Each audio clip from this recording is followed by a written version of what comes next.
Hey, hope all's going well for you. Okay, so welcome to career preparation. What we're talking about here is a Mac 14 summary. In this PowerPoint presentation, it goes through in detail exactly how the directive came down from the Department on Labor of what we're supposed to do. I'm just going to give you a quick summary of what it says. Once you've completed 75% of your trade, your CTS specialist, that's your career transition specialist, will reach out to you. That's Monica. She's going to reach out to you, and you're going to fill out a form.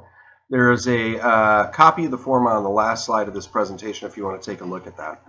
You'll complete the form, and then after you complete the form with your CTS specialist, you're going to go through, start looking at different options for your possible career paths. We also cover a great deal of this in really good, accurate opportunities for you that you figure out on your own in a class that we have in the program called Professional Goals. We have a 1, 3, 5, and 10-year plan that you're going to learn all about. It's really cool. Once you complete that form, you're going to be meeting with a bunch of individuals. You're going to be doing some panels, meeting with your counselor, talking to your chefs and your CTS specialists, and coming up with some ideas on how you want to move forward in your life. So the goal of the Mac 14 is to find housing once you're done with the program, and get a job.